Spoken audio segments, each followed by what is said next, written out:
श्री परमात्मने नमः। जय श्री हरि। जय श्री मद्भागवत महापुराण। भगवत कथा का आज सप्तम स्कंध है और कथा है नारद युधिष्ठिर संवाद और जय विजय की कथा। जय श्री भगवान वासुदेव। जय श्री भगवत कथा। जय श्री हरि। राजा परीक्षित ने पूछा, भगवान तो स्वभाव से ही भेदभाव से रहित हैं, सम है, समस्त प्राणियों के प्रिय और सुहृद हैं। फिर उन्होंने जैसे कोई साधारण मनुष्य भेदभाव से अपने मित्र का पक्ष ले और शत्रुओं का अनिष्ट करे, उसी प्रकार इंद्र के लिए दैत्यों का वध क्यों किया?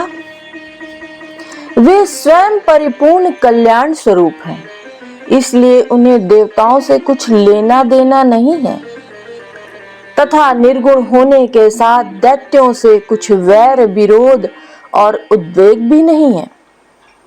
भगवत प्रेम के सौभाग्य से संपन्न महात्मन हमारे चित्त में भगवान के समत्व आदि गुणों के संबंध में बड़ा भारी संदेह हो रहा है। आप कृपा करके उसे मिटाइए। श्री सुखदेव जी ने कहा, साधु पुष्टम महाराज हरेश्चरित्रम मधुत्तम यद भागवत महात्म्यम भगवत भक्ति वर्धनम।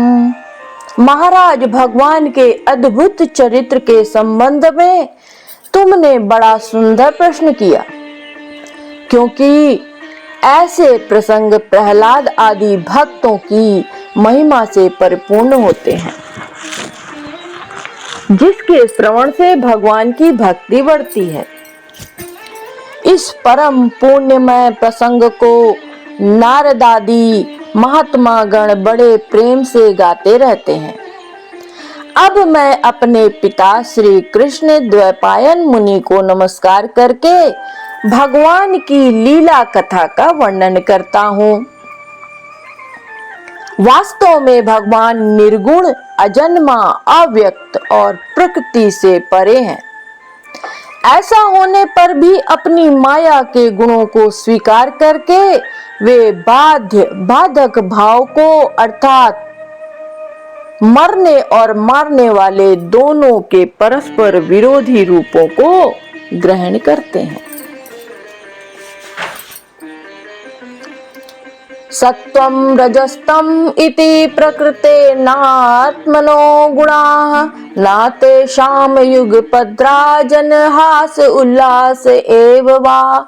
सत्व गुण, रजोगुण और तमोगुण ये प्रकृति के गुण हैं, परमात्मा के नहीं। परीक्षित, इन तीनों गुणों की भी एक साथ घटती बढ़ती नहीं होती। भगवान समय समय के अनुसार गुणों को स्वीकार करते हैं। सत्व गुण की वृद्धि के साथ देवता और ऋषियों का, रजोगुण की वृद्धि के समय दैत्यों और तमोगुण की वृद्धि के समय वे यक्ष और राक्षसों को अपनाते हैं और उनका अभ्युदय करते हैं। जैसे व्यापक अग्नि, काष्ठ आदि भिन्न भिन्न आश्रयों में रहने पर भी उनसे अलग नहीं जान पड़ती, परंतु मंथन करने पर वह प्रकट हो जाती है। वैसे ही परमात्मा सभी शरीर में रहते हैं, अलग नहीं जान पड़ते, परंतु विचारशील पुरुष हृदय मंथन करके उनके अतिरिक्त सभी वस्तुओं का बाध करके अंततः अपने हृदय में ही अंतर्यामी रूप से उन्हें प्राप्त कर लेते हैं। जब परमेश्वर अपने लिए शरीरों का निर्माण करना चाहते हैं, तब अपनी माया से रजोगुण की अलग सृष्टि करते हैं। जब वे विचित्र योनियों में रमण करना चाहते हैं, तब सत्व गुण की सृष्टि करते हैं, और जब वे शयन करना चाहते हैं तब तमोगुण को बढ़ा देते हैं। सुखदेव कहते हैं, परीक्षित, भगवान सत्य संकल्प हैं। वे ही जगत की उत्पत्ति के निमित्त भूत प्रकृति और पुरुष के सहकारी और आश्रय काल की सृष्टि करते हैं। इसलिए वे काल के अधीन नहीं, काल ही उनके अधीन है। राजन, ये काल स्वरूप ईश्वर जब सत्व गुण की वृद्धि करते हैं तब सत्व में देवताओं का बल बढ़ाते हैं, और तभी वे परम यशस्वी देव प्रिय परमात्मा देव विरोधी रजोगुणी एवं तमोगुणी दैत्यों का संहार करते हैं। वस्तुतः वे सम ही हैं। राजन, इसी विषय में देवर्षि नारद ने बड़े प्रेम से एक इतिहास कहा था। यह उस समय की बात है जब राज सूर्य यज्ञ में तुम्हारे दादा युधिष्ठिर ने उनसे इस संबंध में एक प्रश्न किया था। उस महान राज सूर्य यज्ञ में राजा युधिष्ठिर ने अपनी आंखों के सामने बड़ी आश्चर्यजनक घटना देखी कि चेदी राज शिशुपाल सबके देखते देखते भगवान श्री कृष्ण में समा गया। वहीं देवर्षि नारद भी बैठे हुए थे। इस घटना से आश्चर्यचकित होकर राजा युधिष्ठिर ने बड़े बड़े मुनियों से भरी हुई सभा में उस यज्ञ मंडप में ही देवर्षि नारद जी से यह प्रश्न किया। युधिष्ठिर ने पूछा, अहो, यह तो बड़ी विचित्र बात है।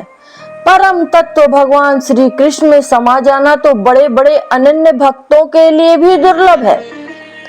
फिर भगवान से द्वेष करने वाले शिशुपाल को यह गति कैसे मिली? नारद जी, इसका रहस्य हम सभी जानना चाहते हैं। पूर्व काल में भगवान की निंदा करने के कारण ऋषियों ने राजा वेन को नरक में डाल दिया था। यह दमघोष का लड़का पापात्मा शिशुपाल और दुर्बुद्धि दंतवक्त्र दोनों ही जब से तुतला कर बोलने लगे थे, तब से अब तक भगवान से द्वेष ही करते रहे हैं। अविनाशी पर ब्रह्म भगवान श्री कृष्ण को ये पानी पी पी कर गाली देते रहे हैं, परंतु इसके फलस्वरूप ना तो इनकी जीभ में कोढ़ हुआ और ना ही इन्हें घोर अंधकार में नरक की ही प्राप्ति हुई। प्रत्युत जिन भगवान की प्राप्ति ही अत्यंत कठिन है, उन्हीं में ये दोनों सबके देखते देखते अनायास ही लीन हो गए। इसका क्या कारण है? हवा के झोंके से लड़खड़ाती हुई दीपक की लौ के समान मेरी बुद्धि इस विषय में बहुत आगा पीछा कर रही है। आप सर्वज्ञ हैं, अतः इस अद्भुत घटना का रहस्य समझाइए। श्री सुखदेव जी कहते हैं, सर्व समर्थ देवर्षि नारद राजा के इस प्रश्न को सुनकर बहुत प्रसन्न हुए। उन्होंने युधिष्ठिर को संबोधित करके भरी सभा में सबके सुनते हुए यह कथा कही। नारद जी ने कहा, युधिष्ठिर, निंदा, स्तुति, सत्कार और तिरस्कार इस शरीर के ही तो होते हैं। इस शरीर की कल्पना प्रकृति और पुरुष का ठीक ठीक विवेक न होने के कारण ही हुई है। जब इस शरीर को ही अपना आत्मा मान लिया जाता है, तब यह मैं हूं और यह मेरा है ऐसा भाव बन जाता है। यही सारे भेदभाव मूल हैं। इसी के कारण ताड़ना और दुर्वचनों से पीड़ा होती है।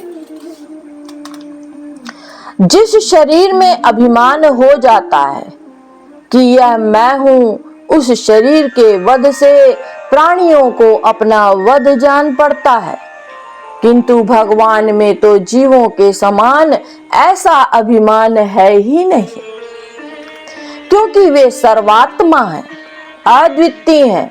वे तो दूसरों को दंड देते हैं, वह भी उनके कल्याण के लिए ही, क्रोधवश अथवा द्वेषवश नहीं।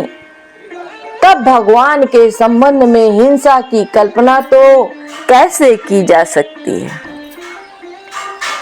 इसलिए चाहे सुदृढ़ वैर भाव से या वैरहीन भक्ति भाव से, भय से, स्नेह से अथवा कामना से, कैसे भी हो, भगवान में अपना मन पूर्ण रूप से लगा देना चाहिए। भगवान की दृष्टि से इन भावों में कोई भेद नहीं।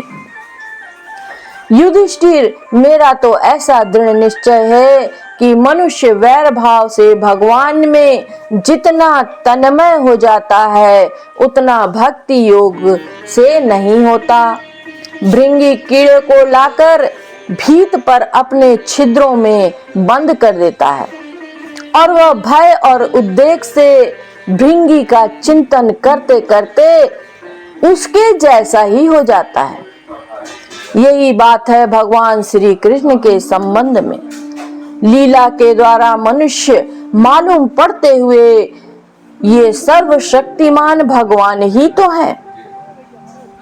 इनसे वैर करने वाले भी इनका चिंतन करते करते पाप रहित होकर इन्हीं को प्राप्त हो गए। एक नहीं अनेकों मनुष्य काम से, द्वेष से, भय से और स्नेह से अपने मन को भगवान में लगाकर एवं अपने सारे पाप धोकर उसी प्रकार भगवान को प्राप्त हुए हैं जैसे भक्त भक्ति से। महाराज गोपियों से भगवान से मिलन के तीव्र काम अर्थात प्रेम से कंस ने, भय से शिशुपाल, दंतवक्त्र आदि राजाओं ने द्वेष से, यदुवंशियों ने परिवार के संबंध से, तुम लोगों ने स्नेह से और हम लोगों ने भक्ति से अपने मन को भगवान में लगाया है। भक्तों के अतिरिक्त जो 5 प्रकार के भगवान का चिंतन करने वाले हैं, उनमें से राजा वेन की तो किसी में गणना नहीं होती, क्योंकि राजा वेन की तो किसी में गणना नहीं होती क्योंकि उसने किसी भी प्रकार से भगवान में मन लगाया ही नहीं था। सारांश यह है कि चाहे जैसे हो, अपना मन भगवान श्री कृष्ण में तन्मय कर देना चाहिए। महाराज, फिर तुम्हारे मौसेरे भाई शिशुपाल और दंतवक्त्र दोनों ही विष्णु भगवान के मुख्य पार्षद थे। ब्राह्मणों के शाप से इन दोनों को अपने पद से च्युत होना पड़ा। राजा युधिष्ठिर ने पूछा, नारद जी, भगवान के पार्षदों को भी प्रभावित करने वाला वह शाप किसने दिया था और वह कैसा था?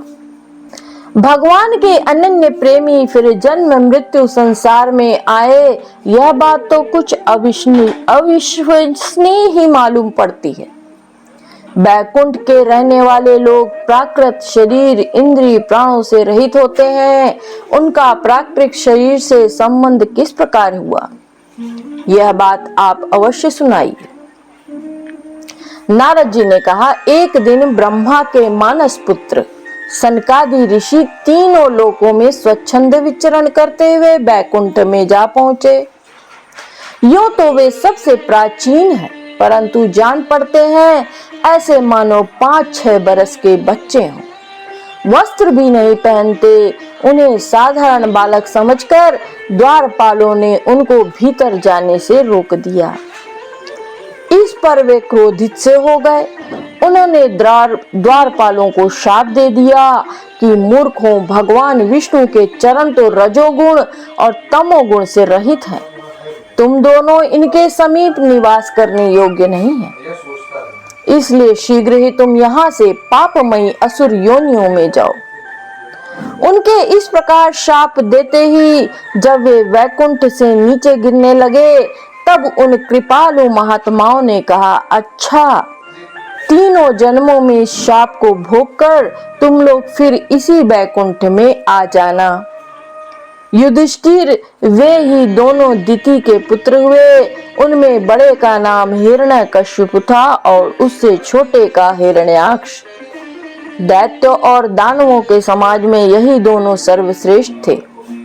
विष्णु भगवान ने नरसिंह का रूप धारण कर हिरण्यकश्यप को और पृथ्वी का उद्धार करने के समय वराह अवतार ग्रहण करके हिरण्याक्ष को मारा। हिरण्यकश्यप ने अपने पुत्र प्रहलाद को भगवत प्रेमी होने के कारण मार डालना चाहा और इसके लिए उन्होंने उन्हें बहुत सी यातनाएं दी, परंतु प्रहलाद सर्वात्मा भगवान के परम प्रिय हो चुके थे, समदर्शी हो चुके थे। उनके हृदय में अटल शांति थी। भगवान के प्रभाव से वे सुरक्षित थे।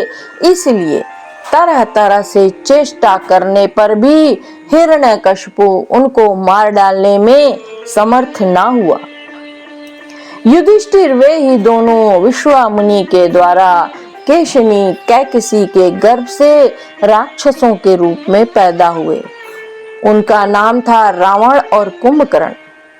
उनके उत्पातों से सब लोकों में आग सी लग गई थी। उस समय भी भगवान ने उन्हें शाप से छुड़ाने के लिए राम रूप से उनका वध किया। युधिष्ठिर, मार्कंडेय मुनि के मुख से तुम भगवान श्री राम का चरित्र सुनोगे। वे ही दोनों जय विजय इस जन्म में तुम्हारी मौसी के लड़के शिशुपाल और दंतवक्त्र के रूप में क्षत्रिय कुल में उत्पन्न हुए थे। भगवान श्री कृष्ण के चक्र का स्पर्श प्राप्त हो जाने से उनके सारे पाप नष्ट हो गए और वे सनकादिक के शाप से मुक्त हो गए। वैर भाव के कारण निरंतर वे ही भगवान श्री कृष्ण का चिंतन किया करते थे। उसी तीव्र तन्मयता के फलस्वरूप वे भगवान को प्राप्त हो गए। पुनः उनके पार्षद होकर उनके समीप चले गए। युधिष्ठिर ने पूछा, भगवान हिरण्यकश्यप ने अपने स्नेह भाजन पुत्र प्रहलाद से इतना द्वेष क्यों किया? फिर प्रहलाद तो महात्मा थे। साथ ही यह भी बतलाइए कि किस साधन से प्रहलाद भगवतमय हो गए।